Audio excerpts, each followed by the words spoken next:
Hey, how are you? I'm going to read from Wild at Heart. I'm going to be on page 91. Our search for an answer. Okay. First and foremost, we still need to know what we never heard or heard so badly from our fathers. We need to know who we are and if we have what it takes. What do we do now with that ultimate question? Where do we go to find an answer? In order to help you find the answer to the question, let me ask you another. What have you done with your question? Where have you taken it?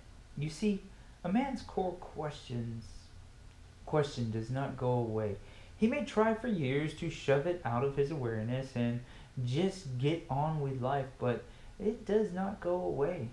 It is a hunger so essential to our souls that it will compel us to find a resolution. In truth, it drives everything we do. I spent a few days this fall with a very successful man I'll call Peter. He was hosting me for a conference on the East Coast, and when Peter picked me up at the airport, he was driving a new Land Rover with all the bells and whistles. Nice car, I thought. This guy's doing well. The next day we drove around in his BMW 850 CSI. Peter lived in the largest home in town and had a vacation home in Portugal. None of this wealth was inherited. He had worked for every dime. He loved Formula One racing and fly fishing for salmon in Nova Scotia. I generally liked him.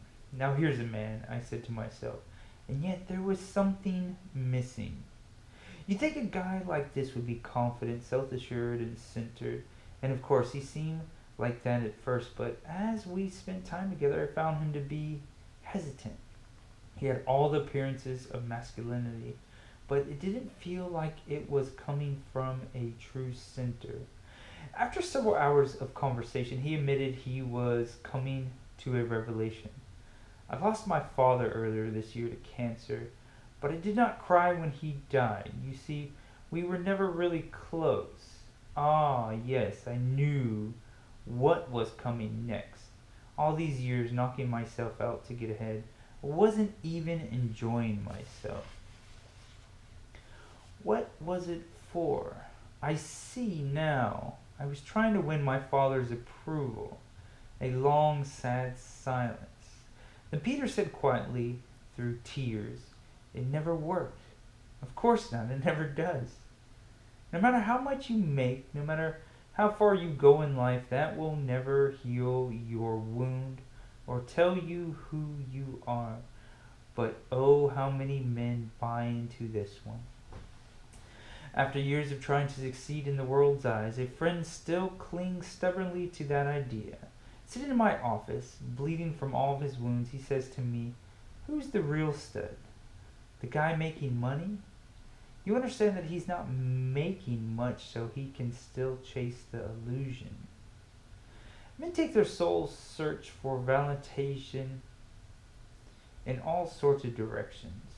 Brad is a good man who, for so many years now, has been searching for a sense of significance through belonging. As he said, out of my wounds I figured out how to get life. I'll find a group to belong to, do something incredible that others will want, and I'll be somebody.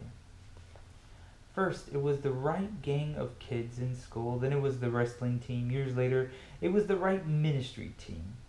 It has been in desperate search by his own admission, and it hasn't gone well. When things didn't work out earlier this year at the ministry he was serving, he knew he had to leave. My heart has burst, and all the wounds and arrows have come pouring out. I've never felt such pain. The sentences scream at me, "I do not belong. I am wanted by no one. I am alone."